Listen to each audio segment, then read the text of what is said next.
fasten your seatbelt. It's going to be a bumpy ride. Chrissie is hilarious. Chrissie, have you ever heard of the comedian Basha K. Ali? No, that sounds like something you yell at before you blow up a plane.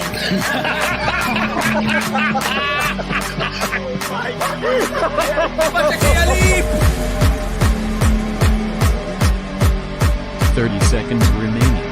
But you know what, good thing to say, I doubt it will stand up to something. I haven't been disrespectful to you at all. I was very confused by the title, Everything Everywhere All at Once, because that's also what we call it when Ash takes off his shirt.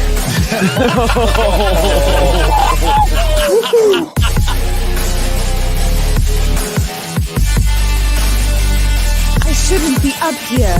I should be in school on the other side of the ocean.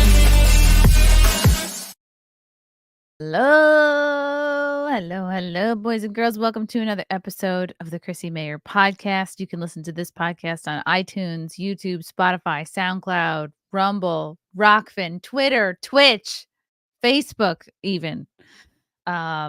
We're all over. Please subscribe if you haven't already. My YouTube subs at around 96K. I'm trying to get to 100 by the end of the year. So please like and subscribe. I know I'm doing the whole YouTube spiel, but I have to. Hope everyone's doing good today. What else? No stand-up shows to plug right now, but working on something for October. So I'm so excited to have this guy on the podcast today. You probably have seen him on Matt Walsh's What is a Woman? He's a trans man, a gender medicine survivor, lesbian mother. I know some of you might get confused listening to this. Also an author. Their book, Lesbian Devil to Straight Man Saint, I think is going to be coming out soon. And we're going to hear all about that and more. Welcome to the show, Scott Newgent. Hello. Hey, how are you? Do we like this? Do we like this view or do we like this view? You know, whatever makes me look beautiful. So you probably want to go to a black screen. No, we'll whatever. Black out both our cameras. Yeah, I looked the best with a blackout. Scott, you really blew up. I'm so excited to have you because I've been listening to a bunch of your interviews and I haven't seen you in a lot of them. And when I was listening to Allie Beth Stuckey's interview, you were like, I don't do a lot of these. So I feel really grateful that you said yes to me. For people that don't know you or people that are like, oh, he looks familiar. What was the process like? Well, I guess we can start with What is a Woman? Because you were on this documentary that Matt Walsh did of the Daily Wire, and I think it blew up. Although I'm sure, I don't know if that's because I subscribe to the Daily Wire and they've, that network's been on my radar for a while. But how were you, I guess, sort of recruited for that documentary, or how did you guys meet? Well, a lot of people don't realize that I've been in activism. I've been in the fight to stop the medicalization of children for over 5 years now. In fact, I helped write the first bill, the bill that is passing in the States, and we can talk about that. So I've been doing this for a long, long time. I started activism kind of like in your face with F you this, F you that. And it was because I was recovering from a near-death experience and, just had a lot of emotion with that. And so I was, one of, if not the first transgender person that came out, in a blaze of glory and just said, hey, listen, this is wrong to medically transition children. After saving my own life from transition, I realized that they're medically transitioning children, and I've given birth to twins. I've got a 20-year-old and 17-year-old boy-girl twins, and started on the process of getting it into activism. Matt had a recruiter that was like going through and picking people. She called me. She was very, very nice. It was right after I wrote the first article in Newsweek that talked about the negatives of medically transitioning children. Asked me to do it. I tried to get a whole bunch of other people to do it. Gave some names of some other transgender people because I really, really didn't want to get involved in social media or, a lot of people that get into this, it's kind of like it's social media fame, it's influencer, and that's the last thing that I want to do. I've always been kind of I don't do many of these and that kind of stuff because I wanted to get my career back, but that's gone now. Anyways, so they asked me to come up. I had no idea who Matt was. I thought it was some Jewish guy, with his beard. He does look Jewish, so that's Mhm. not your fault. Yeah, and we had a really good interview, and at the end of the interview, they were kind of shutting off cameras and stuff, and I heard somebody making fun of some kind of trans woman or something, and I just absolutely blew up at all of them. I'm like, is this what this is for? Yeah, I said, is this what this is for? Just to make fucking fun of people? Is this the whole thing? I said, we're butchering an entire generation of children. And I went through the whole thing and asked everybody how many kids they had. And, if they had kids, I'd say, shame the fuck on you if you're in journalism and this is some kind of joke because we're butchering kids. And, Matt really stepped to the table. I don't agree with everything that he says, but he's one of the few that has said the truth about medically transitioning children. And I admire that. So. Wow. Okay. So that sucks that you were on the set for What Is a Woman and you kind of essentially heard people in the crew kind of shit talking you or. Well, yeah, everybody thinks it's a joke, and I get it. It's funny. It's funny seeing a 6'2" dude with red lipstick, being called Sarah. I mean, it's funny. It's human nature, and I get that. The thing is that medical transition, whether or not you want it to be reality or not, reality is reality. It's an experimental procedure. It is dangerous. It causes massive health issues. It makes mental health worse, and that's the truth. And so this is being lifted. We're doing this to children, and the only truth that tells us, the only study that has held the test of time, the only study that hasn't been taken back or retracted or modified, says that these kids are going to be the most suicidal after they finish the medicalization process, which is 5 to 7 years. So we're taking kids that are mentally ill, that are suicidal. We're starting them with a process that's going to make them the most suicidal and the highest portion of society to commit society in the world today. And we're all celebrating because nobody knows the truth. Nobody's talking about the truth. I mean, take a look at the presidential race right now. Doesn't matter what I believe or don't believe. We've got, a toddler over here and a toddler over here, and it's like they're all crapping in their diapers to try to get mommy's attention. And it's like we've got issues that we need to talk about. And we need a leader that actually acts like an adult. The only one that is Robert, our RFK. He's the only person that's acting like an adult. The other two, it's like who can cut the other one down even further. Mm-hmm. And the more and more I get into activism, the more I realize the turning points, the ACLU, all these organizations, we're in a fiery place in the United States. We're in the worst state ever since we're on the brink of civil war. And, these people are prospering. The Charlie Kirks and the ACLUs and all that kind of stuff, they're making millions, man. They're loving it. And society's back there and they don't know what the hell's going on. Nobody's talking to them. And we're, our country's burning down around our ears. And, people want to just cut each other down and act like toddlers. It's really, really, really a critical time right now. You said a lot there, Scott, there's so much to unpack. Because I went to a Turning Point USA event back in December in Phoenix. They asked me to come, which I was shocked by because I'm a comedian and I feel like the people that get invited to those sort of things are more, maybe they want to eventually get into politics, or they're more talking heads, or they're more just there is a little bit of like a popularity contest, I feel like, going on in those groups, and you go there and it's fireworks and lights and high budget stage, and it's like and I was there the whole time being like, why isn't there a comedy show? Like, there's people here every night. It's entertainment. I've been to Washington, D.C., the Turning Point thing. I was supposed to go on tour with Riley Gaines until her evangelicals kind of pushed back on that. And then I was dropped like, I didn't mean anything to anybody. And here's the truth. What I learned is that, the Turning Points and the Charlie Kirks, they're looking for the Riley Gaines. They're looking for the ones that look, decent on camera, the ones that they can teach how to say and what to say, write speeches for them, be their kind of mouthpiece, and go through and pay them millions of dollars in speaking fees while they say that they're sacrificing everything, flown everywhere, treated like celebrities, and making things worse.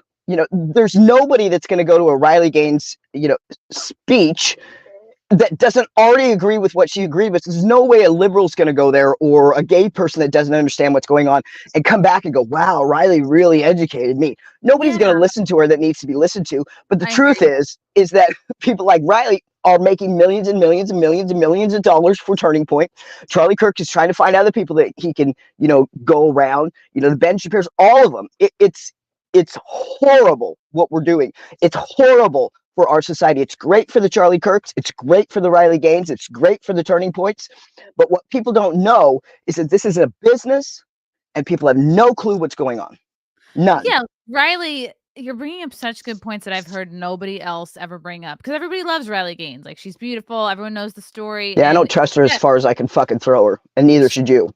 She, okay, I can understand how people give her props, because she was, I think, the first female athlete to start speaking up about it, about, not being okay with letting dudes basically compete, not letting trans women compete, against biological women. Like, okay, but you're making a lot of really valid points. Has Riley gone under any life-threatening surgeries? Has she been like destitute poor? Has she lost her job? Riley Gaines graduated from college and is now her sacrificing is the fact that she's a multimillionaire now.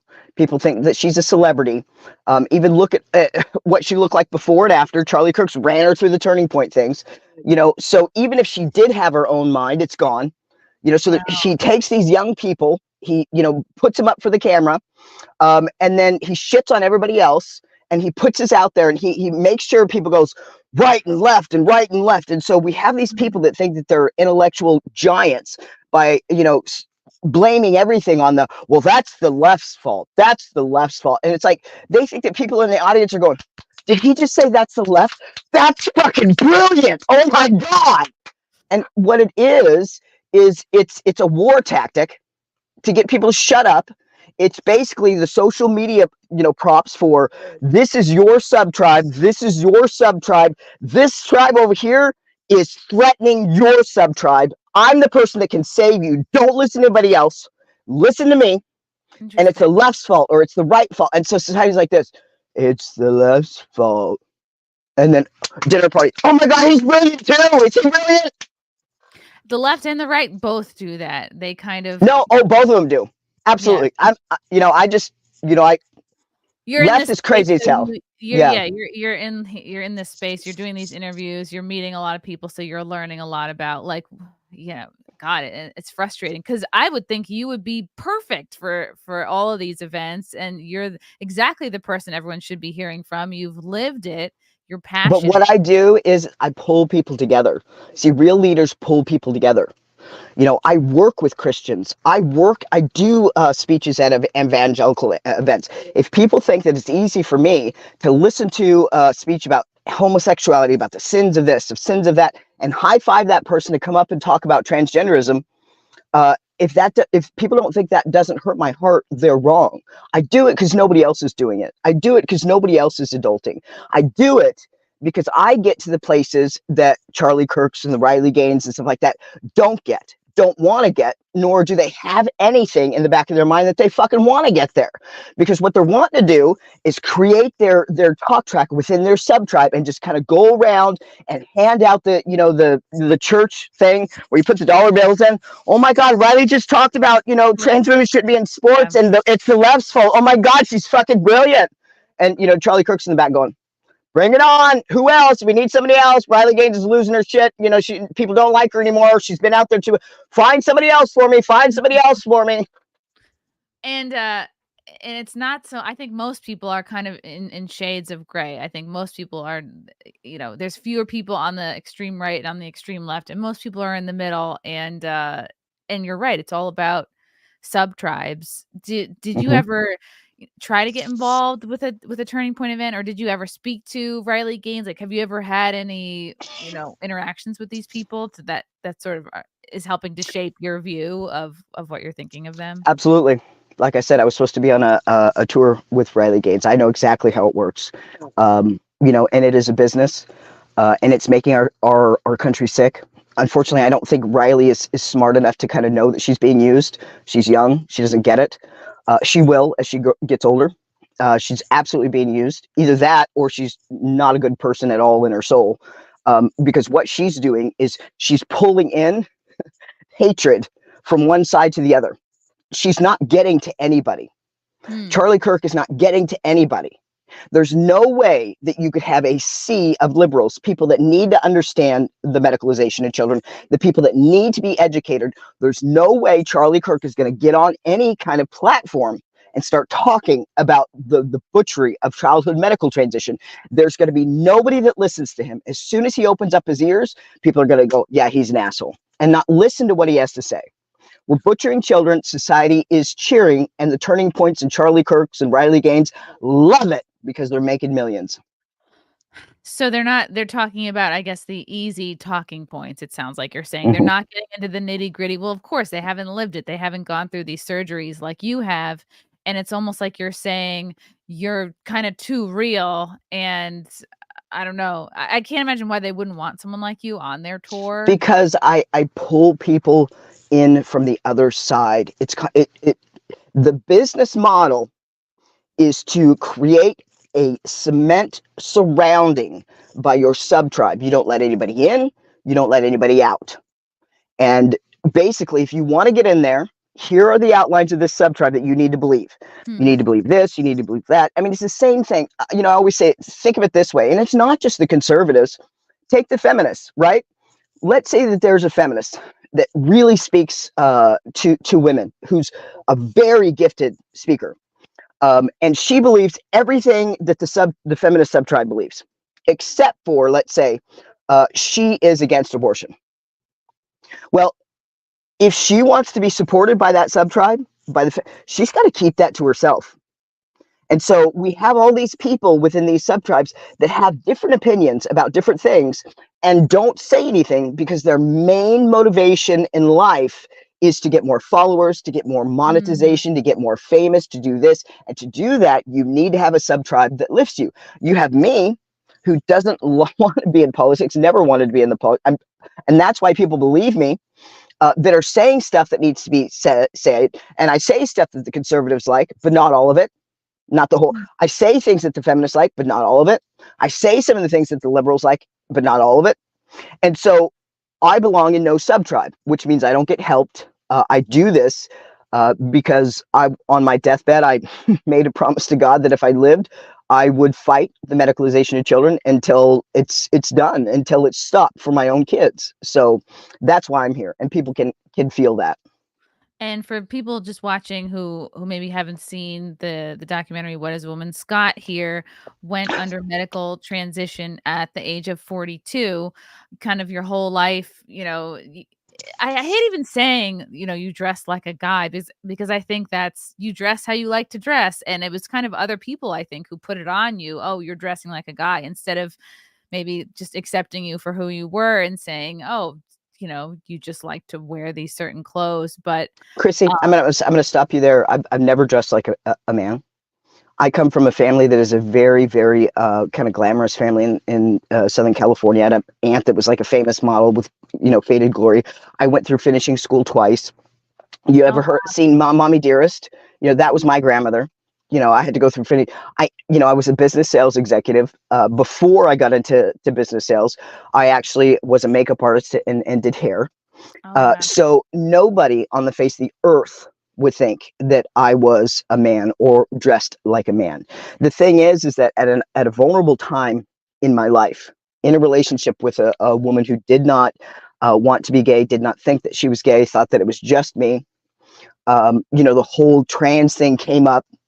And sure, I had thought in my life that, if I was born male, everything would have been a lot easier. But it was during that time, where my wife just looked at me and said, God, I wonder if you're born in the wrong body. And I went, God, I wonder if I am too. You could feel better.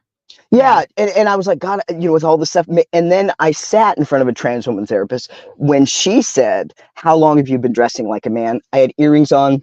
I had heels.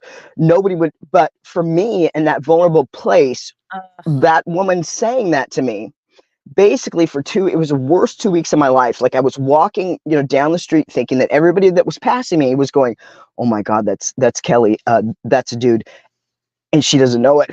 What an idiot. I mean, that's what I thought my life was, at a very, very vulnerable place. And so I say that so people understand that children have absolutely no chance. Medical transition is cosmetic. Some people walk a little bit lighter in life in doing so, but it's not life-saving, except for, pharmaceuticals bottom lines and the Turning Point's bottom lines and the ACLU's bottom lines. Other than that, it's no good for anybody. It's we need to accept our who we are, period. Doesn't matter if it's a boob job for a woman or hair plugs for men. We're not there yet, but we need to define it as what it is, which is cosmetic. Or because the left has the Trevor Project, right? Which don't they cater to homeless LGBT youth? You don't see any you don't see anything like that on the right. It's almost like I can see like they just don't want to get too close. Well, let's talk about the Trevor Project. The Trevor Project was started in 1989. For over a decade, even longer than that. The Trevor Project averaged about $700,000 a year in donations. 2 years ago, during the transgender boom, it has jumped from under $1 million, 700,000, to 67, almost $70 million, like that.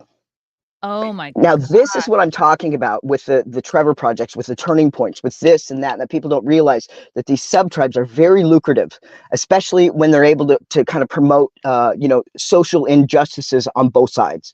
And so we have the Trevor Project that has 187 bills that were passed through the House this year, to not only counter all the bills, the 22 bills that we had passed to ban the medicalization of children, to not only kind of throw those out, to ensure in the next couple of years that any other bills that come through are not going to be seen, and nobody's going to stop the medicalization of children. Of all 22 states that have passed the medicalization or the banning of childhood medical transition, there's not one that is holding that law or enforcing that law 100%.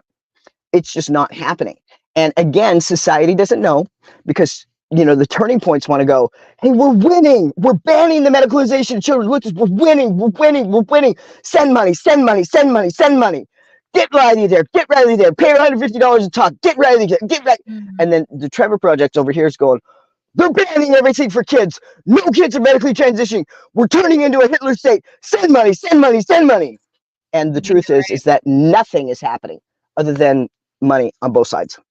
And I live in Westchester, but I'm in New York City quite a bit because I had a show that actually just recently ended. But every week I was in the city to do my show on Compound Media, and I would walk past the New York Public Library or other, tons of places in the city, and the rhetoric is, that the right is trying to ban certain books or come here and look at or take out banned books, and that's kind of that's what the left uses to attack the right, like, oh, they're really, when really I don't think these books are banned. Most of them are on Amazon, but it's just they're some of the books that they're trying to ban. Here's the thing. Again, nobody's listening to this, right? Because of our sub-tribes. We have these organizations that are making millions, if not billions of dollars. They do not want this to end. They don't want this to end. They don't want to promote people that can get to both sides. They don't want people to speak who can save kids. They don't want to do it because people are making too much money. Some of the books that they're wanting to ban, one of the books, and people think that this is nuts. There's one book that shows, it's cartoon based, so that means that it's not like reality pictures, so it's for kids.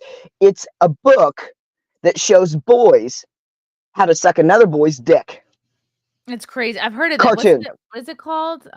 It's on my website. I don't know. Okay. You got it. Yeah. So that's it. Here's another thing, is that we've got Mermaids, Mermaids was an organization in the UK that started handing out kindergarten packets. Like, you could be transgender if you feel odd. You could be transgender if you just feel anything. You could be transgender. You're probably transgender. If not, you're queer. You're this. You're that. Well, that organization is now in the United States, and the Trevor Project has hired 211 representatives to travel across the United States to talk to principals and talk to teachers, and now they're talking to kids about transgenderism and about queer theory. Now, queer theory was coined by 3 individuals. Most gay people don't know this. This shocks most gay people. Because most people are decent people, was started by 3 people. You can go on my website at scottnugent.com. It's called the Dark Triad. And that's the people that are promoting the medicalization of children. Queer theory was coined by a pedophile, a proud pedophile, and a practicing pedophile. The second one was not a pedophile, but was totally okay with pedophilia. The third one is a lesbian that was okay with pedophilia as long as the child enjoyed themselves. Now, God. so this is queer theory. This is what's being promoted, and nobody can listen, or nobody's listening to anybody. And I keep going back to this because it is the truth. After 5 years, I get it. It's the turning points. It's the Riley Gaines. It's the ACLU. It's the Trevor Project. It's the entertainment of activism. It's basically, these people are famous. These people, we want this person to come and give speeches so that we can give more donations to our little sub tribe. And nobody's trying to change anything. Nobody's wanting to hear anything. Nobody talks about anything. Nobody talks about the governors, like, Governor Abbott in Texas, who is an ultimate evangelical. Against gay marriage, which is totally okay with me. People are okay to have whatever opinion they're not. They're not to be two-faced. He started taking in 2015 money from a queer gender clinic in the tune of $3 million, knocked the first bill off the floor after taking $250,000 bribe from the queer gender clinic. Him and his team knocked a bill off the floor, got that bill away. 3 months later, he came out and said that childhood medical transition is child abuse. Did nothing, but has all these articles how he's stopping the medicalization of children. Hasn't stopped anything. The next year, a bill came through that was signed and passed, and this is a bill that actually is being enforced, except for, guess what? They created a sanctuary city in Austin. So Austin medically transitions 93% of all children that medically transition do so in Austin. It's also the worldwide hub because it has a tort reform act. So we have all of these horrible. I'll tell you. So we've got everybody going to Austin. It's, we've got people from all over the world going there. We have a governor that said that, yeah, I stopped the medicalization of children. The truth is he hasn't stopped anything. He's chopped 7% of the kids in Texas, and people don't know because, again, turning points, ACLU, all this kind of stuff. They're making tons of money. Nobody wants to know that. Nobody wants to throw this asshole under the bus. Nobody wants to make him accountable. Why? Because if the right outs this guy, this is our guy, this is our sub-tribe. If we do that, we're going to make him look bad. We're not going to be as strong politically. Mm-hmm. And then you got the left over here that's like, I don't want to talk about Abbott taking bribes because that means I'm giving credit to the right, and they are agreeing with us, and we like everybody to be at complete war, nobody talking to anybody because that's how we make money. And so who suffers? Children. Yeah. And so Tort Reform Act is this, Chrissy. Tort reform is it's a cap on medical malpractice cases in states. So states that have medical malpractice caps, tort reform acts, like Florida, like Texas, are the worldwide hubs for the medicalization of children, because all of childhood medical transition, all of medical transition is experimental except for top surgery. Hormone blockers, cross-sex hormones, surgeries, everything. So if you are a surgeon, for example, the surgeon that did this to me had 9 medical malpractice cases in California, was banned from conducting surgery there. Where did he move? Austin. And he moved there because for you to bring a medical malpractice case in Texas, think of the judge like this. They're looking at the paperwork. Okay, medical malpractice. All right, we got this. Oh, phalloplasty. Okay, great. Where's the baseline for care? And the attorney goes, well, there's no baseline. It's experimental. And then the judge goes, oh, okay. All right. Well, create that baseline so we have something to compare with. And that means that attorney has to go back and spend $10-20 million to create a baseline for a procedure.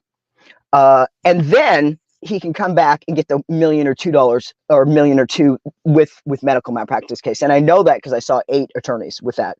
So no attorneys are taking that on.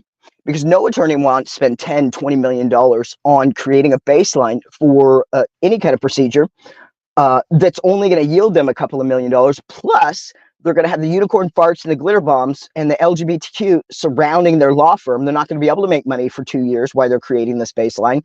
It is a total shit show all the way around. We have absolutely corrupt people in politics, corrupt people in organizations. This whole society right now is burning. And all Camilla can do, all Trump can do, is act like toddlers shitting in their pants trying to get attention from their mommy. It's ridiculous. What would you like to see Trump doing or saying? Well, I agree with a lot of what Trump does. And I don't, some of the stuff that, he said about women, all that kind of stuff. You know what? People are human beings. I get that. I think he's a smart person. I think he is a much better candidate for president than Camilla Harris. I think she's an idiot. I do. But the thing is that he promotes people like JD Vance. I mean, that's almost to the point where it's like, does Trump even want to win? Seriously, is he that out of touch? I don't know anything about JD Vance other than like a lot of people are saying, oh, he's very MAGA. He's like young and he's, very MAGA. But I haven't looked into him that much. What is like concerning to you about him? Well, he's hypocritical. He's the whole women. He's terrible about women. I mean, he's a total male chauvinist pig. He is. He shouldn't be leading a conga line. There's no reason why Trump should have picked him. I mean, seriously, if he was voted in as a conga leader, I would step up and go, "That's a horrible." The whole conga universe is going to go crushing down in a fiery pit of rage if we let him lead this line. I mean, he's the wrong person. But then again, what are we talking about? Who promoted Trump at the Republican, thing? Turning Points, the Charlie Kirks, it is a business. And when we keep the rigidness of politics to the fact where Trump picks something like Vance, which anybody that has a brain, and he is smart, would say, listen, why don't we pick a woman? Why don't we pick, RFK that's kind of in the middle? Why don't we pick somebody that can get to the other side? And the reason is because the Turning Point and the Charlie Kirks have too much power. And they go, hey, we're going to give you all this. We're going to give all this to you, but you got to take Vance because we do not want anybody to bring anybody that can bring people together because that shit cannot happen. This Trump cannot happen. Do you think RFK would have gone for that, the VP pick? I do. And I think he would have been the best pick for Trump. I think that would have been a huge upset and really exciting, especially since that leaked phone call footage came out and it seemed like, oh, maybe they're both on the same page regarding vaccines and maybe they have a better relationship than people thought. Yeah, nobody agrees with any politician 100%, and they are portrayed as such because they're not able to say too many things, right? Because it's all within the subtribe. You've got your little outline of the subtribe, stick to it. If you don't agree with it, don't say anything. And so our society is just getting sicker and sicker and sicker and sicker. And quite frankly, Trump or Camilla, either one of those, you might as well just understand that in the next 6 months we're going to have a civil war, and it's because of the Turning Points and the Charlie Kirks and the social media gurus, because it's a business. It's a business that nobody wants to let go of the millions and millions of dollars. Because what you're proposing, actually reaching the people that need to be reached, is not going to bring in as much money because it's not like as sort of cut and dry. And I guess the people that are the big donors, they want to just see you sticking to the talking points and it seems like, I guess, just fluff. It does seem just like it's totally fluff. It is absolutely. I peeked my head in, and here's the thing. Like I said from the beginning, I never wanted to get into politics. I never wanted to get into social media. My ex-wife used to say to me that you need to watch Fox News or know what's going on in the world. And I used to say, Lynette, listen, if I'm watching Fox News, it's because I'm fucking shaking Fox News. I'm not going to let anybody else tell me I had never voted before. I medically transitioned. I mean, I was in my own career. I never wanted any of this. Social media, I never wanted any of this, until I lost my job, about 3 months ago, again, because of, people recognizing me. And so now I have to do it. Now I have to finish my memoir. Now I have to jump into the activism circle. And as the more and more and more and more and more I get into it, the more and more and more and more and more I see how society has no clue. And to give you a visual, again, we are promoting a medical process that is experimental, dangerous, doesn't cure anything, causes massive health issues, and makes mental health worse to children. And society is cheering. We got a big fucking problem. Same thing, we cheer on obesity and call it body positivity. Mm-hmm. Yep. This is a whole different thing. Yeah. But, these kids are starting to get to the 7 to 10 year, place. And I'm starting to get the emails, the calls. Now they're starting to kill themselves. But of course, news is not going to run that. News is not going to run that. They're just not going to run it. Because then everyone's going to look towards the medical industry like, well, why did we do this? And, I wish we could follow the example, because aren't there a bunch of Scandinavian countries that are starting to like kind of backtrack and go, oh, we're going to put a stop to this. We've seen the outcomes, because they were among the first to start doing it. And now Sweden is the leading hub for transing people. They have the most studies. They're the one that has the long-term study that I quote all the time, that was done from 1973 to 2003. It follows 324 transgender adults for that time period, and found out that they're more suicidal after. Here in the United States, there's 8 studies that say that medically transitioning children is beneficial. They're all under 24 months. They're all with very small portions of people. So it doesn't hit that 7 to 10 mark, where the long-term says that, oh my God, they kind of get a little bit better when they start medical transition, like the Christmas party. Then it's a whole process that takes this. When I start taking testosterone, I'm going to feel better. I don't feel better. When people stop mispronouncing, I'll feel better. And then you get to the 7 to 10 year mark, and that's when you go, well, that didn't fix the fucking thing. Now I've got these health issues. Now I really don't fit in.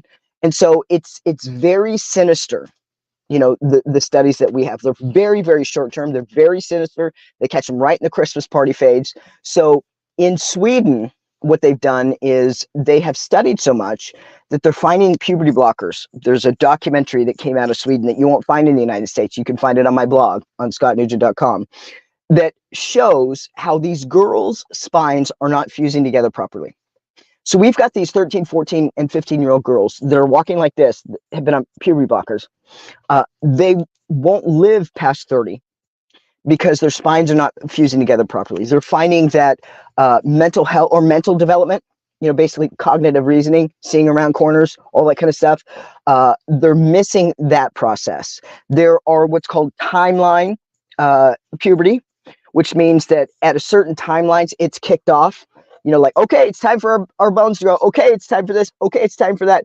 There are some timeline that you can go back to if you missed it. Like, if a boy's on puberty blockers, he's not going to get his facial hair, right? But if he stops puberty blockers and doesn't get on estrogen, that'll come. There's things that won't come. He's not going to get the bone development that he's going to need. He's jumped over, his brain development. And so we're seeing countries like Australia, who has a 13.1% of all kids in that country believe that they're transgender. It's like a million or something. It's 500. It's 500,000 between 13 and 17. It's over 500,000 believe that they're transgender. Now they just came out with a social program that's basically, it's our welfare, a program designed for children that were medically transitioned when they were younger, that are now adults and are unable to hold jobs, unable to sustain life, unable to be adults. And they're tailoring it back to brain development, right? Cognitive reasoning, they can't hold it together. Wow. So in Australia, they design these programs for these kids, never have to work because they can't. They've jumped over this progress in their brain. So they're like on welfare, basically. Like they just kind of are good team, like special ed or whatever. They just, maybe they work, maybe they don't. Maybe they're just, government checks. Wow. And the United States is right below them. We're at 13%. Australia's at 13.1. And it keeps getting more. And these people that are saying, the conservatives and the, turning point say that they're winning. They're not winning fucking shit. Every month, it goes up and up and up and up and up and up. Every day you see something like Trump talking about pronouns where, the left or whatever is just absolutely railroading him, even though he's telling the truth on it, and then nobody is understanding the truth. Nobody is adult enough to speak up. There's no leaders in politics that says, listen, I'm going to be an adult, except for Robert Kennedy, period. It's the only adult that I see in the room ever. And of course, what is he? He's independent. He doesn't have a sub-tribe. He gets to say what he wants to say. And society and everybody squashes that. Because when you squash that, what happens? The Turning Points go under. The Trevor Project goes under. The ACLU, all these millions and millions of dollars. The ACLU has gone from $100 million in donations in the last 2 years to over $300 million. Holy cow. I had no idea Look how at much money. Yeah, look at Turning Point. They are at record numbers with donations. Look at their, all their conventions are getting bigger and better and bigger and better as our society gets worse and worse and worse and worse, because we have these airheads that go to these dinner parties and blame everything on the left or right, thinking they're some intellectual geniuses. But in reality, they're making our society burn to the ground.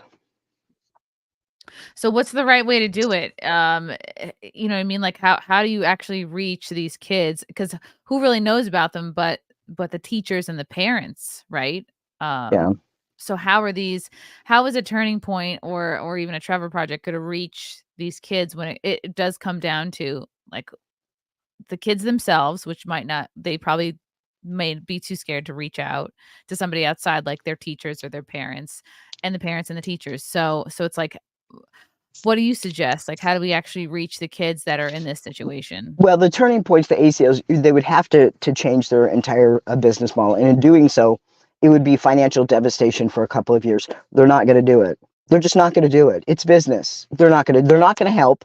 And the more people understand that, the sooner these kids will be helped.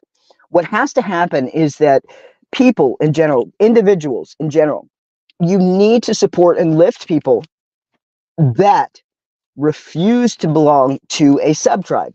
So when we're talking about the medicalization of children, like the trans in Canada, like Aaron Carroll, the gays against groomers, the me's. I mean, I've got a memoir coming out that I'm self-publishing because I'm not going to let anybody tell me what to say, how to say it. I refuse to be a part of any sub-tribe, like anything. And here's the thing: publishing companies are the same way. You have religious published companies. You've got liberal published companies. You've got this. And if you go with those publishing companies, you have to speak about their outline for them to promote you. So I've got a memoir coming out that would shatter gender ideology. The truth is that I'm not going to get the support that other people are going to get with if they go with the Turning Points or this or that. Now that right there, that memoir, every hand that gets on that memoir, there's not a soul in the universe that would, at the end of that, say that childhood medical transition is a good idea. Not one. But how do we get that in people's hands? And unfortunately, how you get that in people's hands is to pay for advertising. You have to pay to put it there. And, for me, I've lost my career. I live in a basement with sheets as walls to do this. I'm not a Turning Point. So, people have got to support that. People have got to do your own advertising. When that comes out, you put money onto it. Have SEO kind of turn that up. Put that on people's radars. Call news organizations. But this is a very, very bad place that society is at. When society is cheering about things that they have no reality what they're cheering on. They have no reality, none. And we have got, toddlers in politics that could give a shit less about anybody but themselves. Wow. Right. And how could you expect them to understand it? They haven't lived through it. They may not even know anybody who's gone through it, who's been a victim, who's been taken advantage of. Because it's pretty crazy. It just seems like for you, it was a relationship that kind of came at a vulnerable time in your life. How do you feel towards this woman, I guess, that you were with who, I mean, you must have feelings of blame or resentment towards them, I mean, I'm sure there were other factors, but it seems like this woman's comments to you at this vulnerable time in your life really helped kick off this whole process for you. Well, I'm an adult. I chose to do it. I'll tell you what it has done, though, for me. It has made me scared to have anybody in my life besides my children, That makes sense. Yeah. because I don't trust myself. I will never be in a romantic relationship again. I won't do it because I have proven to myself that when I met one, I don't think right, and I picked the wrong people. And so for me, my life is about my children.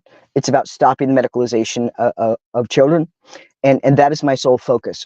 That whole experience has taught me that human beings can be convinced of just about anything. If you don't believe that, look at the political, look at the political climate right now. Look at the political climate. We've got Camilla Harris that is getting what, tons and tons and tons and tons of recognition for being vice president. Have you ever heard her speak She anywhere? hasn't done anything. Yeah, she doesn't. Have you and nobody has. It's just the left is lifting her and telling people that she's good. So the left is going, yep, she's good then. Nobody goes out and listens to her. If you listen to her, it's like this. Is that her? That president? They're What probably the training her fuck? too now. They're probably really. Oh yeah, it's like, oh my God, are you serious? And then you've got Trump, who has a lot of really good things to say, and I like a lot about him, but he picks people like JD Vance. It's just like, oh my God, the guy does cross lines. Trump does cross lines. He does cross subtribes. But now all of a sudden, he's doing exactly what the turning point and stuff want him to do. Now he's turning into a mouthpiece. So you think he picked Vance, what, just for donors? Absolutely. Interesting. Absolutely. Yeah, for the Catholic donors, it's to kind of balance out the religious base, But Okay. if you listen to JD Vance and the way he speaks about women and stuff, there's no way that Trump has to understand that him picking. I was a staunch Trump supporter. And I kept it to myself until, he got shot. And I finally said, I'm just going to let people he brought JD Vance out. And I was like, fuck that. Wow. I am out of here. That is the last straw. And it's happening all over the place. And Trump's like, well, he's good. I think he's good. No, he's not. Trump just made political suicide getting Vance. Vance will be the reason why Trump will lose in 2024. Wow. And we're going to have the biggest airhead idiot person running our country that is a puppet for the left, and it's going to be like, I think we're going to go into civil war. I really do. You think Harris is going to win? I do. Oh, I do now. I do. With yep, I do. Just because they'll borrow the election like last time. They'll just do what they did all over again. Yep. Trump is the worst decision he ever made in his entire career. Because people were thinking, what, maybe Tulsi at one point, maybe Vivek. People liked him. But yeah, I didn't know Vance was even a consideration. Pushups has a question. What are your thoughts on the WPATH files? I am completely unfamiliar with this. Is this the WPATH is basically an organization. Think of it like the ACLU, Turning Point kind of a thing. But it's kind of dressed up to be a medical organization, and they are, or say that they are, the baseline for transgender health. So you have people like Jazz Jennings, her surgeon. Yeah. Okay, so Marcy Bowers is the president of WPATH, this kind of stuff. WPATH is the one that says that it's safe, it's all this kind of stuff, and the truth is that WPATH, again, I tried to save my own life, so I know this from my own investigation. WPATH has never held as a baseline for care in any legal environment ever in the world. It's fluff. It's not worth the paper that it's written on. But because we are a society that doesn't read things, because we are a society of right and left, because we are a society of subtribes and donations, people don't understand that they think that WPATH is basically the be all end all and has a huge baselines for care. It does not. So the WPATH files was basically outing that. Now, if you read the WPATH files, if you investigate into this and not just look into news organizations or listening to what people have to say that are in front of cameras, again, nobody reads that and goes, oh my God, I'm still for medically transitioning children. It's kind of like, oh my God. It's the same thing as our evangelical governor in Texas taking millions from a queer gender clinic. Well, trying to claim the fact that he's stopping the medicalization of children by creating a sanctuary city, that is a worldwide hub. Society has no fucking clue. None. And so people don't read those WPATH files because we listen to what our subtribe. We listen to our subtribe. We listen to our subtribe. So idiots at dinner parties can talk about right and left and think that they are intelligent. Mm. They're emotionally and intelligently stunted people that think that they're smart, and they're not. Our society is on fire. Yeah, yes, it is. How did you find out that Abbott took the money from those organizations? It's called a Genesis, and I'm actually working with an investigative reporter. Hopefully she's going to have the balls to come out with it. Nobody wants to because of that. But he started taking money from, it was a Genesis gender clinic in 2015 from Dallas. In that year, they had 22 kids that were on puberty blockers, which was a total of about $2 million worth of money generated. In 2017, he was up to $3 million in bribes, and that jumped from $2 million in profits for puberty blockers to just under $100 million. And the reason for that is because puberty blockers are 8 times more profitable when they're prescribed to children, because it's a black box drug, because it's a only give this if it's life-threatening kind of a thing. And so because of the black box drugs and because of children, they get 8 times more profit because it's a black box drug. So he started taking money from that gender clinic. And then when these bills started coming out, and it siphoned through UT Texas Medical Center. And there was a couple of Christian organizations who outed him with that. But if you follow the money, which I've got an Excel and follow the money, it's there. But then again, like when I'm on Candace Owens and I talk about, Governor Abbott, she says, oh no, my parents are friends with Abbott. There's no way that Abbott can do that. I said, no, it is. And she goes, well, you give me the information, I'll talk about it. Well, guess what? She's got the information, doesn't talk about it, doesn't care. And it's just sitting back trying to figure out how to say the most salacious thing to ensure that she is still in front of the camera. And we have people that go, I like Candace. Oh, I like her. Do you? Because Candace and all the other people that are these social media giants are a huge cause to where we're at. Because Candace doesn't give a shit about anybody but Candace. Because if she is that concerned about the medicalization of children, and she knows somebody on her subtribe that has taken millions, that's pushing this, that is causing kids to commit suicide, that's making children be in the highest social economic, kind of bracket of committing suicide of any other, pocket of society, and she cares, she would read that and go, yeah, people need to know about that. But what is it? If I talk about that, then I'm gonna, oh, the Charlie Kirks are not gonna like me. So what am I gonna say? Oh, Charlie Kirk just said that a woman that's 35 is not worth as much because men don't find them attractive. I agree with Charlie Kirk. I agree. Yeah, I'm over 30. I know. I'm cat shit now. And just waiting for everybody to kind of, blow up and go, Candace, I can't believe you said that. That is just so brave. And then other people go, oh my God, I hate Candace. And and that's the reality of it, whether or not people like it or not. There's very few people like me that don't give a shit about anybody, not making any money, but truth. And it's the reason why people listen to me on What is a Woman, because they know I'm telling the truth. Well, because accepting money that's going to stifle your quest for the truth. How could it not? Mm-hmm. That's incredible. I wonder if people just, they like the idea of, and I've heard other people be very critical on Candace. I think Tree of Logic has done a lot of videos on her. Or maybe they just people like the idea of somebody, and it takes a lot of work to look into a person, what they think, and read up and And most people don't have the time or desire to do that, so they just go, "Oh, I kind of like her No, general vibe." no.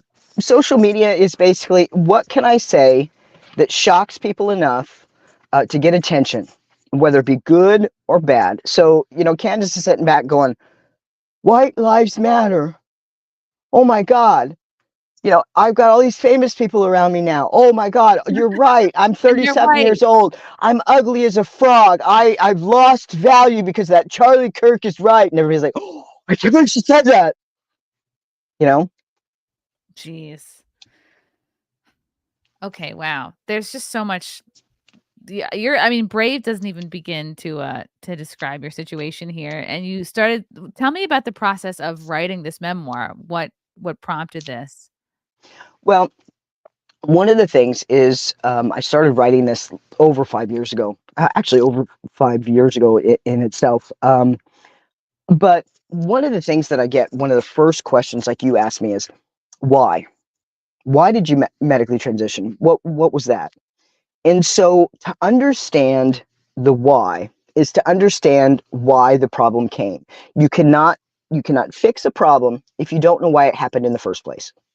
So this memoir kind of goes through how I became vulnerable to the idea. And it's very exposing. It's, I talk about childhood abuse, sexual abuse. I talk about, all of it. I talk about the idea of how some of this abuse can be, turned into same-sex attraction or not, and how that needs to be changed. How getting therapy for sexual abuse, when you're pushed to same-sex attraction, is not conversion therapy. It's called being healthy. Is that kind of what's happening to a lot of people with homosexuality? And if it is, we need to talk about it. And it goes through the whole process of how I medically transitioned and how I went from like a lesbian devil to my wife's family, to they never met me until I look like a man, and going from, a lesbian devil to a straight man saint, and what that looks like, and how that kind of tears at your soul. It goes through the why, and it really hits on people's emotions. It's raw. It's real. It is not a memoir where I sat down with somebody that is writing it for me. I wrote every word. That's another thing. These memoirs come out, somebody else writes them. I had an editor that helped me with, but it's all my words. It's very real. It's very raw. And again, when you close that, you're going to go, okay, I get it. And once you get why people think that they're born in the wrong body, why you get, why kids think that they're born in the wrong body, is when you can create a solution to a problem. Until you understand why it happened, you can't. And so that's what this memoir does. It helps people understand that are not gay, that are not, didn't medically transition, or not in the rainbow community. It helps those parents. It helps people that are like, how did this happen? Get that book and it'll tell you exactly how it happened. And this should be, yeah, I mean, this should be given out to, I mean, I can't wait to read it, but I imagine it's the kind of thing that should be given to the parents of a child who is Mhm. struggling with this. And it's like you said, it's just such a huge money making industry, and because they can kind of relabel these drugs as life saving, they can charge more for them. It's disgusting, and it doesn't help anybody. And it's just like we see the we all make fun of the woman that gets tons and tons of plastic surgery. It's like, well, because she's trying to fix on the outside what's really going on the inside. That's why she can't see herself clearly and won't stop with the surgeries. And just like you can't expect, um, a medical transition to fix childhood abuse or Mhm. a need for therapy or any of these other things that are on the inside. But again, we're talking about black and white stuff, right? So on one side, medical transition is absolute horrid. It should be banned. It should be illegal. And then the other side is everybody should be medically transitioned. Every girl that likes blue and every boy that likes pink. But there is somewhere in the middle, right? Gray is where we find peace, where we find balance. And our political leaders are not able to sit in gray areas, because that's not beneficial for donations. And here's the truth. Some people do medically transition and walk a little bit lighter in life, but it's not life-saving. And if you go in for plastic surgery, let's say you go in, Chrissy. You've had 10 boob jobs. You've had 27 facelifts. Your nose about to fucking fall off. And you walk into the surgeon and you tell them that you are an alien from an alien being, and you'd like them to make, you know, your skin green because that's the way that you were born. And watch a surgeon. The surgeon's gonna go, what? You, hold on just a second. Sally, we got another crazy one. Mm-hmm. And, you know, and what's happening is those type of people are coming in saying that crap about gender ideology, people that are really, really sick. And we got plastic surgeons going, you're right. You were probably born in the wrong body. Absolutely. And so for the first time, these plastic surgeons are getting all this stuff paid for, all these procedures paid for. It's all experimental. You don't have to do any additional training to be a transgender surgeon. So you can just be a surgeon, and you could be the worst surgeon doing appendectomies, making $300,000 a year, which is, you know, decent, to making millions and millions and millions and millions of dollars, knowing that you can move to a tort reform state and just fuck up everybody's life, and nobody's going to have a recourse of it. Nobody's going to want the LGBTQ mafia after you. And so we go from somebody who thinks that they're an alien with green skin calling, you know, psychiatrists, to the same person coming in and they're being embraced. And that's the truth. What does the correct process look like in your eyes for a kid who is, yeah, maybe it's a girl who's, right, all the things we heard of, maybe she's autistic, maybe someone's been abused as a child, but what does the correct process look like to you for a child who is questioning if they were born in the right body? So here's the thing. Nobody's born in the wrong body, by the way. So here's the thing. Here's what I tell parents. If a child comes to you and tells you that they were born in the wrong body or that they're transgender, what they're really telling you parents is that I don't fit in. And so the commonalities, you know, are going to be same-sex attracted, autistic, gifted, mentally ill, abused, all this kind of stuff. So these are all things that make people not feel like they fit. And when you are going through adolescence, you don't feel like you fit. I mean, you could be Susie cheerleader or Joey quarterback, and you still feel like you don't fit in. And then you have people that really don't fit in. So when you understand this, you understand it from a deeper perspective. Sorry, I just had an editor send me some. I just had really. You understand it from a deeper perspective. So why is it that girls that are autistic are the leading number of kids that are being medically transitioned? And you have to step back from it, away from politics, and kind of think to yourself, what is one of the key things about autistic or autism? It's social awkwardness, right? So we're in a society where girls are expected to act a certain way. They are expected to be able to emotionally navigate things better than boys. They're supposed to know their place. They're supposed to know when they talk and when they don't talk. And although we've gotten a little bit better with girls, it's still that way. So autistic girls are socially awkward. So everything that we say that girls are supposed to be, they don't have the compass to understand how to act, when to talk, how to talk, and what to talk. So they feel like total fishes out of water because of autism. Not because they're born in the wrong body. It's because they don't know when to talk or not talk. They stand too close or not stand too close. They say things that everybody's like, what the hell? So they don't fit in. And so then they go online and go, do you ever feel like you don't fit in? Do you ever feel like you're on the outside? I am. And then, you know, so they think that this is going to fix them. So then they go through the 5 to 10 years to medically transition, and they're still autistic. And they realize at the end of it that, oh my God, this didn't help anything, made me fit less. And then we've got the activism side of it going, well, you can be who you were, just detrans. And so we've got these girls that have been on testosterone for 8 years that are never going to look like girls, that we have all these people go, oh my God, girl, you look like a girl and you're doing so lovely and this and that. So once again, activism is lifting all of these detransitioners that pass, that weren't on, you know, all the other ones that are forever to look like, you know, 20-year-old boys for the rest of their life are still thrown to the wolves. You know, nobody is thinking about anybody but activism and themselves all the way around. Nobody's thinking about this poor little autistic girl that's being thrown You're throwing a lifeline that she gets to fit in, and then she's throwing another lifeline, that 10 years on testosterone can, we can over that. It's reversible. No, it's not. I mean, when I did What Is a Woman, I hadn't been on testosterone for almost 2 years. I was off of testosterone for 3 years. I never told anybody I was detrans because I think it's a farce to do so, because what you saw, that is detrans. That's the reality of it. It doesn't sell anything. Now, if you stop it soon enough, you could look like your biological sex, and we don't know why some people do and some people don't. I talk about this in my book, where we have people like, Ellen Page. She's been on testosterone for several years. She will never, ever, ever look like a male, ever. Wow. And we have you some don't know people that, and you don't know that until you go through the process. You don't exactly know if you'll pass or not.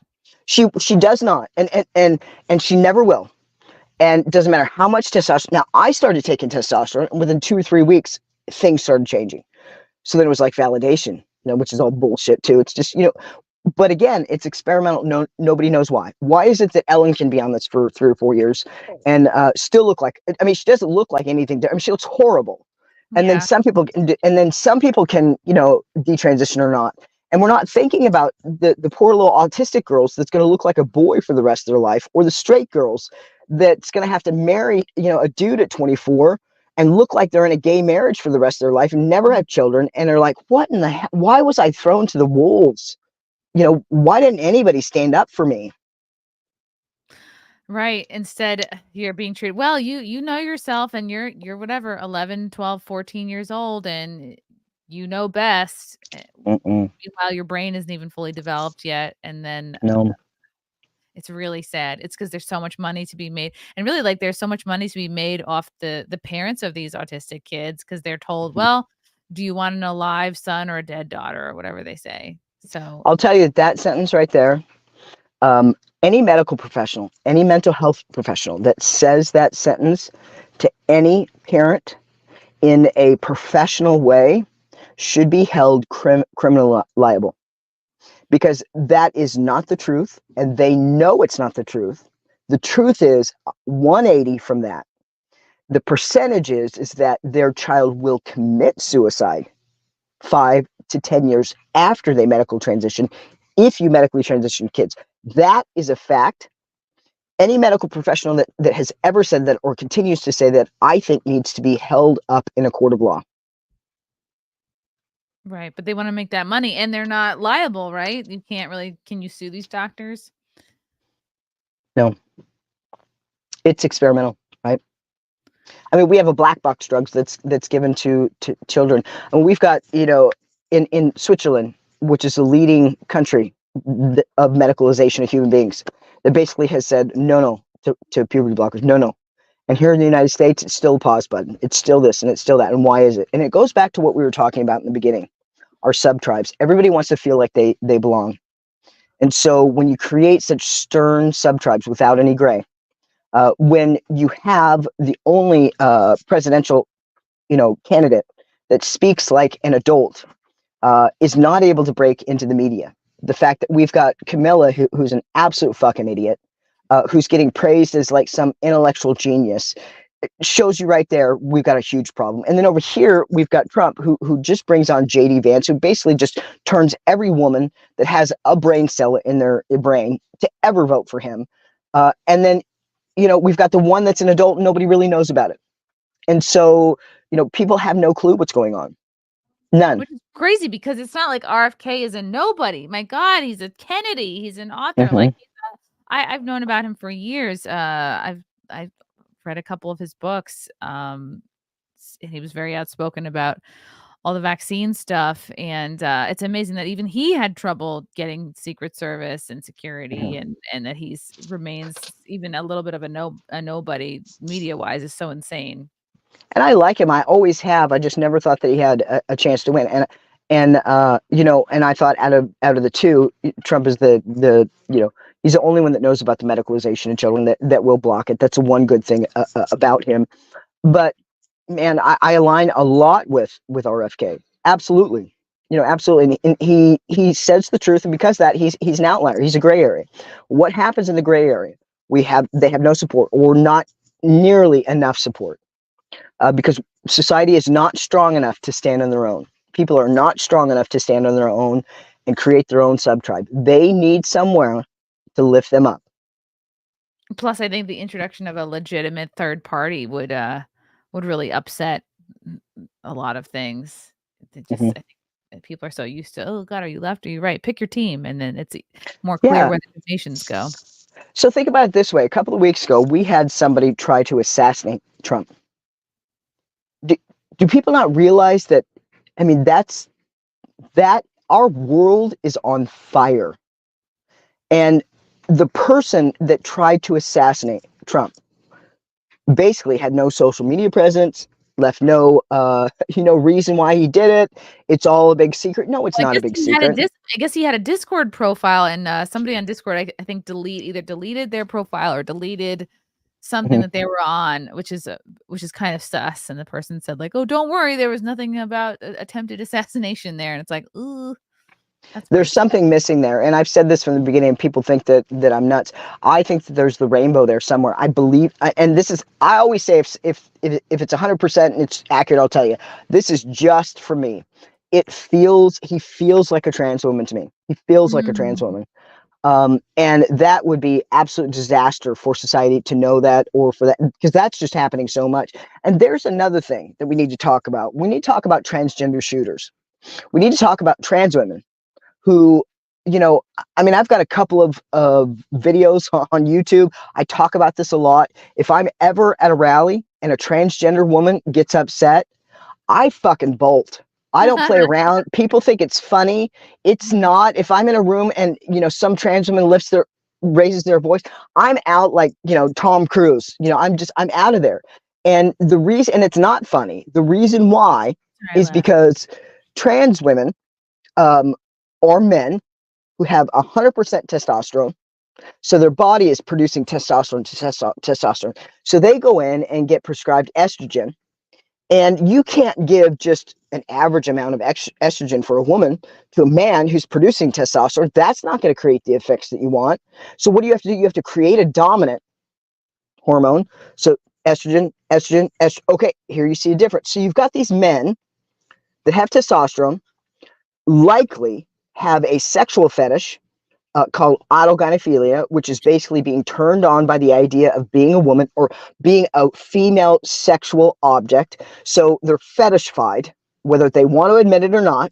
The lady or the dude that's running the health department right now, total autogynephilia. Yep. So these, it's ma'am, that they're not saying that because of social justice. They're saying that because you ruin their erection if you call them what they are.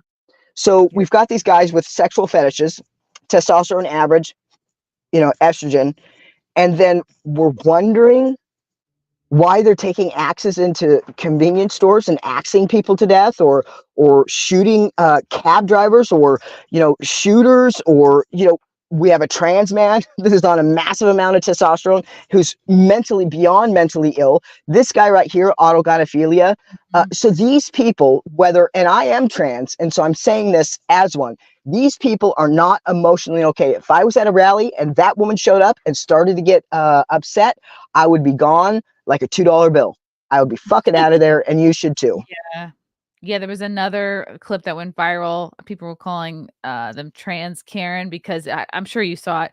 I played it on one of my shows recently. It was kind of like one of these like low effort, like it looks like just a regular gay dude who just throws on a wig, but you could tell maybe they're on some hormones because like there was some like breast growth going on. But then out of nowhere, he pulls off the wig and goes, "It's not honey anymore," and like quickly goes back to kind of like the male threatening part of him. And it's just, imagine So the cocktail of hormones going on. So autogynephilia is now, we've known about this in the gay community for a long time.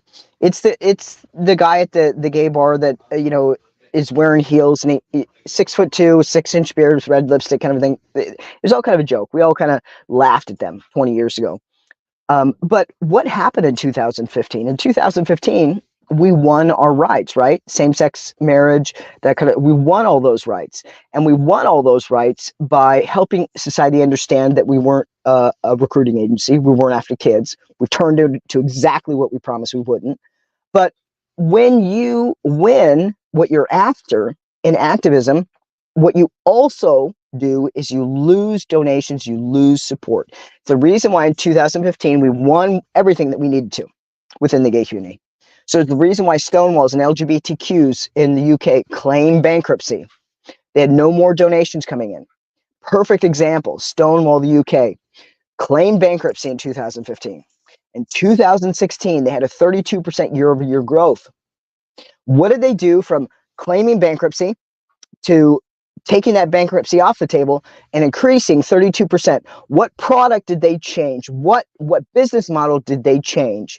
They signed up to promote mermaids, the medicalization of children.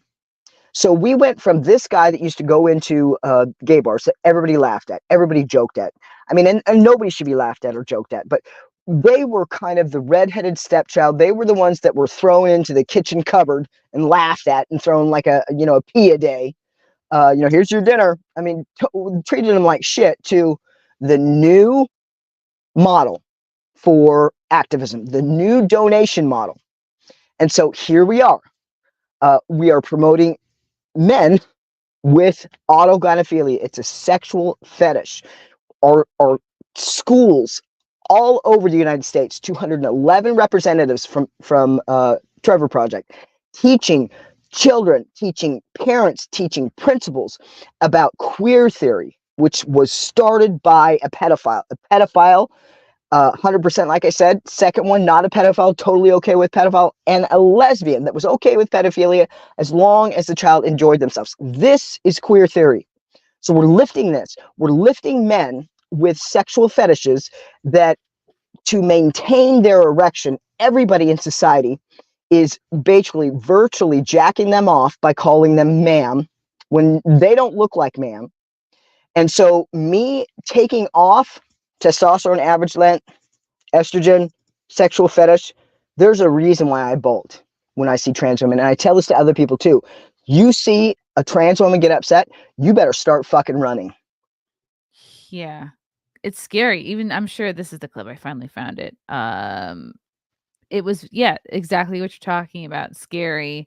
They just snapped, and it was like a woman. You're a transphobe and you're having a bad life. This chick just bumped into him. That was it. You're looking for problems and you're purposely antagonizing me. Am I? So I'm gonna give you a minute and then I'm gonna call the cops. See, she's doing the wrong thing. This is a man. Yeah. I want to yell. And now you're following me to this location, and I'm going to stand here for 1 minute. You antagonize me. Okay, what's your name? You're a black woman calling a cops on a trans woman, and I just want you to What's your name? I want you to think about that. Okay, You're a black woman calling the cops go ahead. on a trans woman. Continue to walk. And I want you to think about that. We're at 37 seconds. I'm going to pray for you. I'm going to hang. I'm going to stop recording at 1 minute, and I'm going to call the cops if you're still in my area. I haven't offended you in any way. You hit me on the sidewalk with your body. Me. You hit me. Honey. It's not honey anymore, bitch.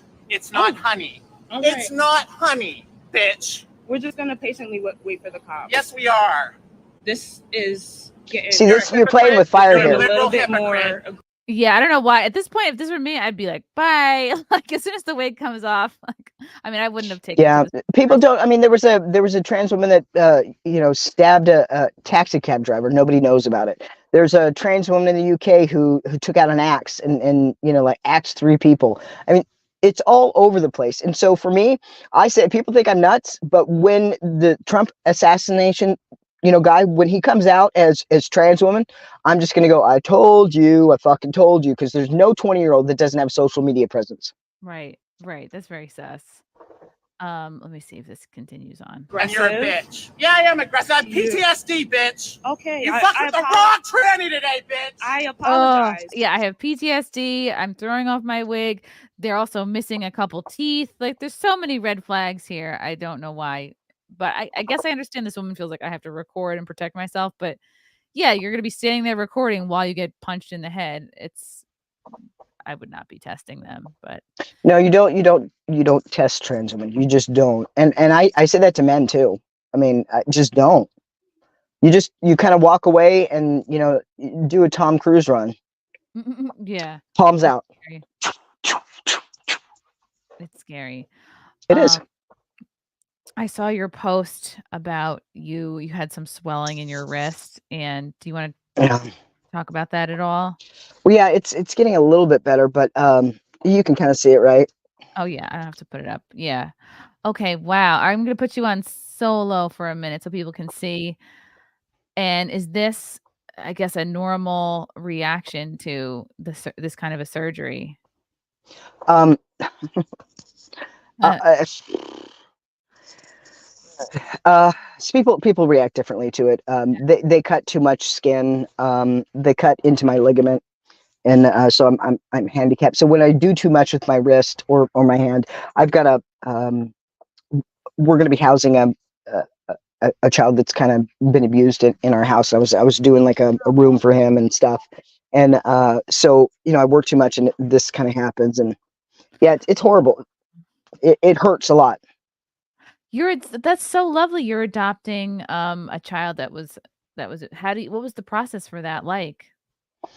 Um, Not adopting. I, I have one of my children has a friend that found out that was being abused, and so we kind of took him out of that home, Wow. and given him a home for this year so he can get through college or get through high school and try to help him get into college. That's really amazing. Good for you. I wish there was more people like you doing that. But like you said, this is how you actually affect change is by reaching out to on an individual level. And I'm so proud of you, Scott. Like this is I can't wait to buy your book when it comes out, and I hope you get on so many more platforms because you deserve to. I'm pretty controversial, and like I said, I've never really wanted to do activism, and so I just kind of lay it out all on the line. Yeah, I got a job a couple of months ago, and somebody recognized me, some guy, and he wanted to kick my butt, and I was out with my new team, and another lady, and recognized me, and then my sales team didn't feel comfortable, and so now I've lost my career, kind of a thing. So I have to do something. That's why I'm hoping that this book will help people understand, number one. Number two, maybe it can build a bridge to where we can knock down these sub-tribes just a little bit, and handle people that don't agree 100%. And I always say this, when I'm at an evangelical event, when I'm working with a Christian and speaking about, homosexuality or speaking about these things, if people think that doesn't get to me, they're wrong. What I'm doing is what I call adulting better, is that you cannot surround yourself by people who only agree with what you agree with, because then what happens? We have what is going on in the United States right now. Our country is burning to the ground. If things don't change, civil war is gonna come out. And the reason why is nobody wants to feel uncomfortable on any level. Nobody wants to have adult conversations. Nobody wants to offend anybody because they're worried about losing their job, their livelihood, their friends. And I say to fucking offend everybody and just do a slate of being exactly who you are, and know what you're talking about, read about what you're talking about. And if you don't know something, don't fall to left or right. I have if I'm following somebody and somebody starts talking about left or right, it's like boop, mute, ban. Everybody else should too. If you have followers, or if you have people that you follow on social media and they do left, right, delete, because they're the problem. I'm sure a lot of people do it without even realizing it too. It's easy to get conditioned by everyone around you. I'm sure I've done it. I'm sure I just blame the left for things without taking people on an individual level. But what does that do when somebody does that? I mean, let's take that apart. What does that do? If I'm talking about anything, it's the left's fault. What does that do? That eliminates me having to explain the problem, how it happened, and how to fix it. Those are leaders. Problem, why it happened, how to fix it. And when you automatically go to right or left, what you're doing is you're removing the need to act like an adult. You're removing that need, and you're allowing yourself to act like a toddler, because every problem has a solution that is mixed somewhere in the gray area.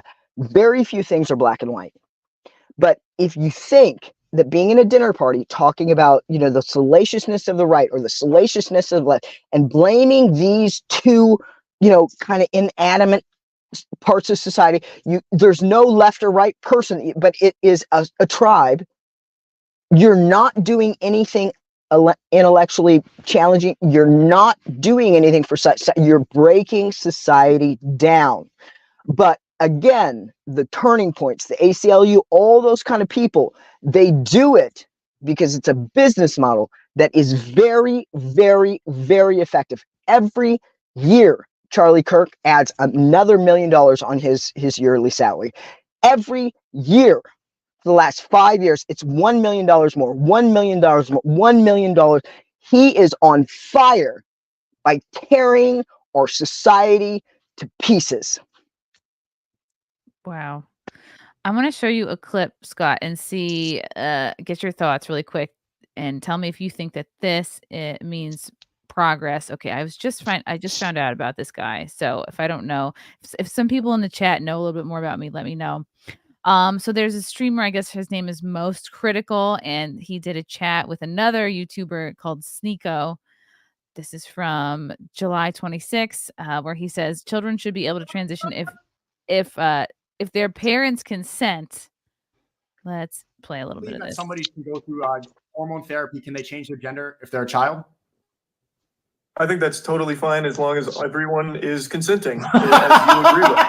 Okay, so as long as everyone, if your parents are okay with it and you are okay with it, I think that's totally a familial decision to make. Yeah. Okay, so a child can cut their penis off and take hormone blockers and change their biology forever, but they can't get married.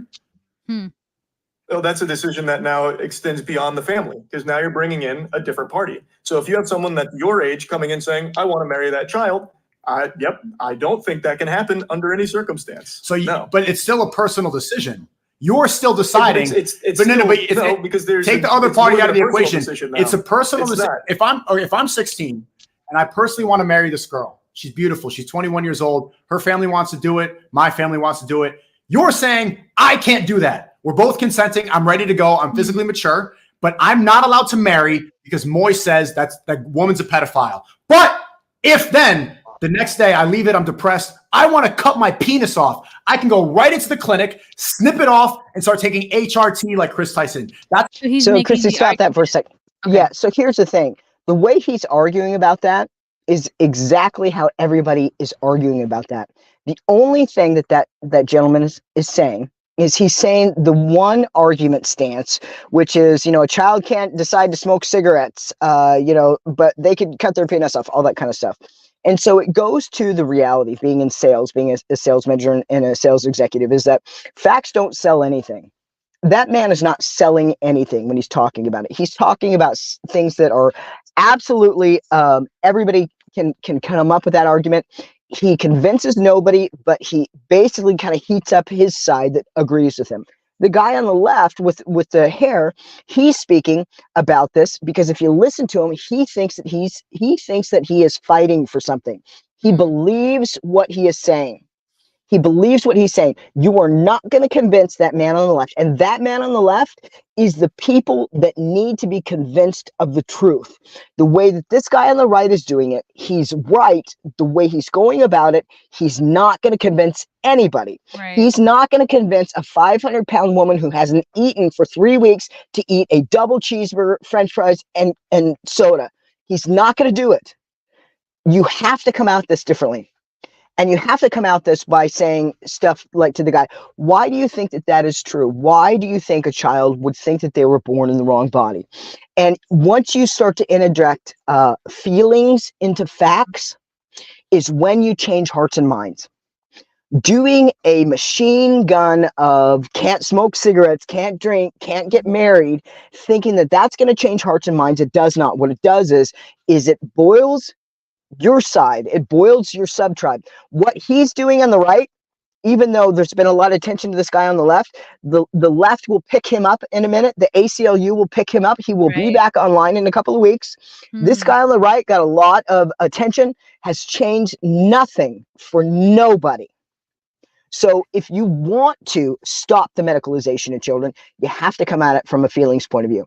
And you have to have conversations that most people don't want. They go from left to right to, cool to hot in a second. Do you notice that? How he went from asking a question to extremely hot. That doesn't change anything. No, it doesn't. But what does change something is asking that man question with long, why do you believe that? Why is being that? calm and like, even if you are angry, like walk us through your thinking here. Yeah, what's your thinking on this? And some people are born because they just don't feel like they belong. Well, do you know the comorbidities of these children that medically transition? Do you know that they're autistic or this? Do you know why that might happen? Do you understand like the social the social kind of outline of how women are supposed to act, and that autistic women don't know how to act like that, and so at 12 or 13 they think there's something wrong? Do you know why the majority of girls that are medically transitioned are autistic? Here's why, and have them think about it. They go from 0 to 100. Now he just got a ton of views online. He got a ton of followers. This guy on the right, I have nothing against him. He does it the way everybody else does it, but he has done nothing but given himself a boost on social media. He pats himself on the back, and it's he's preaching to the choir in a way. Like he's saying that to adults that are already really fired up about the cause, which does that necessarily reach who you want to reach?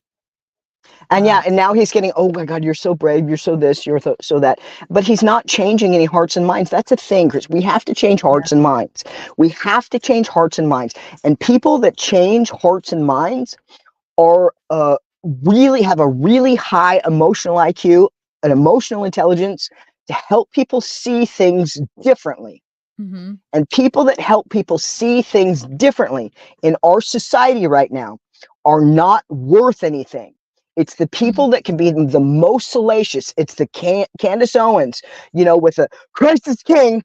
She's walking into these, things all over the country where people are going, Christ is King. Oh, great. Let's say Candace has just absolutely separated Christians even further. Talking about how being 35 means that you're, for shit for girls, or, white lives matter, all these kind of salacious things. She's doing nothing. She's pulling our society apart. She's pulling our society apart. Instead of Christ is King, it's like, oh, how about the other phrase? What would Jesus do? And then exactly try to walk in that. That's a society that makes sense to you? It is. I believe everyone has complete. Yep. I believe everyone has the right to do with their body what they want to do. Oh, do you believe? Okay. And then, so that was that clip. And then I guess the result of this interview is the guy on the left, I guess, is now taking a break from the internet. Oh dear. He'll be back. The left will lift him up. Yeah, you're totally right about that. This is the guy from before. Critical quits days after Charlie came under fire for saying trans children can cut off their dicks with parental approval. Critical has decided to leave the internet. In latter statements, he walked the initial comments back. And here's the thing. That guy, if you listen to him from not an emotional standpoint, if you re-listen to him speaking, he believes what he's saying. That's the problem, Chris. He believes what he is saying. He believes that he is being tolerant. He's doing the right thing. He is not educated. And these people, if I have 10 minutes with these people to speak about the medicalization of children, nobody walks away believing it's a good idea. But what happens when people promote me? It's building a bridge. It's changing hearts and minds.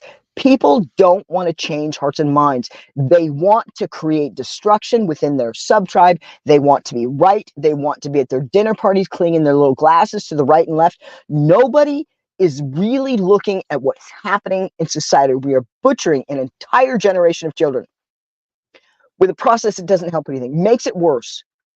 And people have no clue what's going on. If you look at that from an emotional intelligence standpoint, I want you to watch that again when we get done. Listen to that man who's saying that medically transitioning children is a good idea. He believes what he says. That's what we need to change. Right. We need to help him understand that he's not an idiot. We need to help him understand that we know he's trying to do the right thing. We need to help him understand the truth about medical transition. And you do not do that going from 0 to 100, to right to left, to, cutting penis or throwing facts. You don't change any hearts and minds with facts. You do not.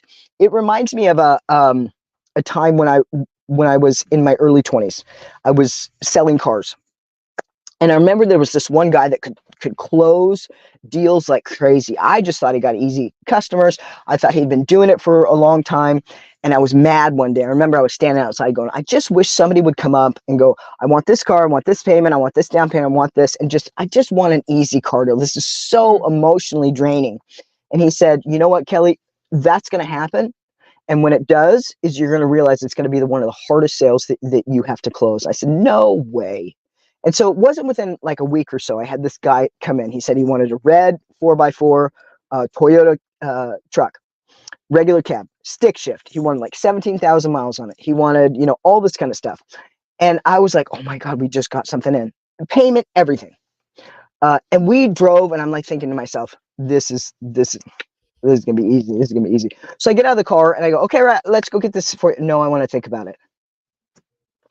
I was like, what the fuck do you want to think about? I got irritated. I was like, it's red. I got my customer. What the fuck do you want to think about? I'm thinking to myself. And so I got really, really frustrated. And this other guy came over, and he could tell I was about to lose him. And he starts talking to him. And within 30 seconds, the guy goes, yeah, I want a little bit bigger tires. And his name is Craig Cooper. Craig goes, oh, is that it? You want the tires a little bit bigger? Yeah, let's get you. That's not a big deal. He goes in there and writes them up and sells them. I get half a deal. He goes, I told you. And so changing hearts and minds, helping people understand and seeing things differently is an extremely hard thing to do. And so we don't have people in activism. We don't have people in social media. We don't have people that care, number one. Number two, understand how to change hearts and minds. Understand how to speak to people, how to get people to understand different things. We have people that know how to scream facts, and our children are burning underneath it because of us. Yeah, I really think you and Buck Angel are the only two I've come across that like really care.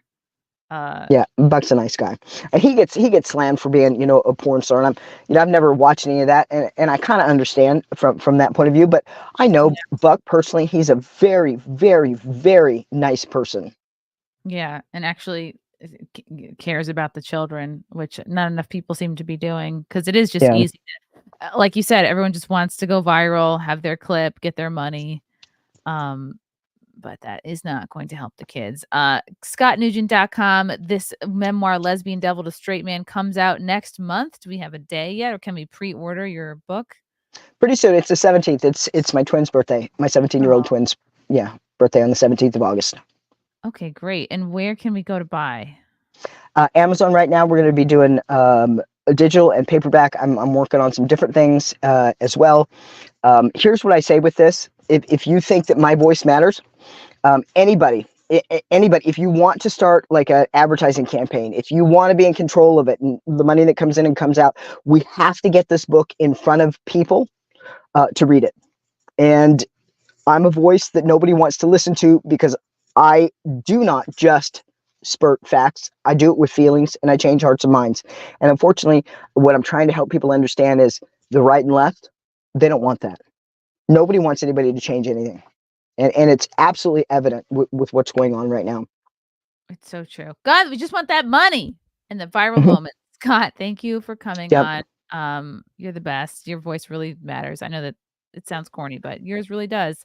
So I'm going to do whatever I can to help promote you and this book. I will put the details in the description and where people can throw you a couple bucks to help, pay for editors. Because again, you're doing this all on your own. You don't have big backers, so you got to pay for an editor and graphics and all that sort of thing. So I'll add that in the description. And everyone follow Scott on Twitter at @NotScottNugent, and check out ScottNugent.com. Any final thoughts? No. I appreciate it. I'm glad I did this for you. There's going to be a lot of podcasts when the book comes out. I need to be ready for it, I guess. But thank you for having me on. Oh, you'll be ready. And thank you to the chat for your comments and questions. And we'll see you guys next time. Bye.